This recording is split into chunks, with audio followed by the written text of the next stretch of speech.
Hello, c'est Laura de Photosozna. Aujourd'hui, on se retrouve pour un editing en ligne en seulement 6 étapes pour passer de ça à ça. Si la vidéo vous intéresse, je vous laisse regarder le tuto. Donc ici, j'ai ouvert la photo dans Photoshop CC 2018, donc la version CC. La photo est en JPEG parce qu'elle est déjà sortie donc de Lightroom et elle est directement sortie en JPEG. C'est plus facile pour moi à stocker dans l'ordinateur et dans les disques durs.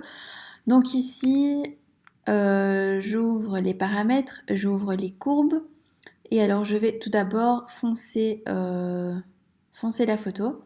Je vais appliquer avec le masque le pinceau noir pour pouvoir venir supprimer au niveau de ma future maman et rapporter un peu de lumière sur elle. Bien sûr, j'adapte un petit peu avec l'opacité pour voir un petit peu ce qui convient au résultat que je veux avoir. Donc je réouvre les courbes. Ici, je vais faire quelque chose pour avoir un effet un peu plus poudré. Donc je monte sur la barre de gauche et je retire un petit peu sur le centre. Pareil qu'avant, donc je supprime un petit peu l'effet du masque sur la future maman avec mon pinceau noir. On ajuste toujours avec l'opacité, c'est important pour avoir un résultat qui nous plaît simplement. Donc là, je regarde un petit peu ce que je vais faire ensuite pour que ce soit cohérent et en très peu d'étapes. Donc j'aplatis toujours l'image quand ça me convient. Là, je ne l'ai pas fait pour pouvoir suivre les étapes petit à petit. Donc ici, j'ouvre le filtre photo, je mets la densité à environ 10%. C'est souvent ce que je fais. Je vais aller désaturer un petit peu les verts. Donc ici, je désature complètement toutes les couleurs. Et pareil que tout à l'heure, avec le masque pinceau noir, je viens sur la future maman pour lui redonner un petit peu de couleur au teint. Je viens un petit peu revenir sur elle pour faire un peu de précision. Je fais toujours l'avant-après pour voir si ça me convient. Et donc ici, j'aplatis l'image.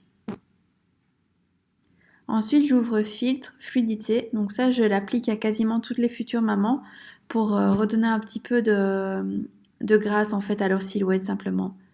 Je les transforme pas tellement, j'essaye simplement que ça rende mieux en photo en gardant bien évidemment leur visage tel quel et leur corps le plus proche possible de la réalité. Donc ici, je vais retirer un peu les contours pour vraiment souligner sa silhouette. La robe n'aide pas forcément à ce que ce soit le cas, donc ici, je viens le faire avec le pinceau simplement pour donner un petit peu quelque chose de gracieux et de sympa.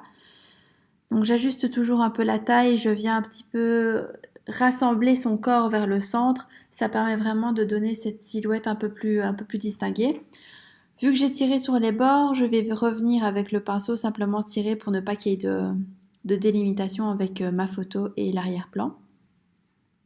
Donc je relève un peu le ventre, j'hésite pas à revenir un peu sur la poitrine si c'est nécessaire. Je fais l'avant-après avec l'aperçu. Là ça me convient, donc c'est ok. Ici, j'ouvre le filtre fluidité, luminosité et contraste. Je décontraste un tout petit peu, je rajoute légèrement de la luminosité. C'est aussi une étape que je fais régulièrement pour mes photos extérieures. Donc j'ajuste, je regarde un petit peu les avant-après et je vois ce qui me convient. Je diminue l'opacité et je viens un petit peu effacer au niveau de son visage. Aplatir l'image.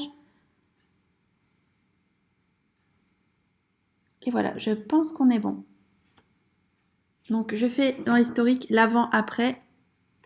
Ça me convient, donc en général, voilà, c'est à ce moment-là que j'exporte ma photo déjà dans le fichier enregistrement et aussi je le fais pour Facebook, donc avec mon logo, etc. pour les réseaux sociaux tout simplement. J'espère que cette vidéo vous aura plu. Si c'est le cas, n'hésitez pas à vous abonner à la chaîne pour apprendre davantage dans les semaines à venir. Ciao, bonne journée.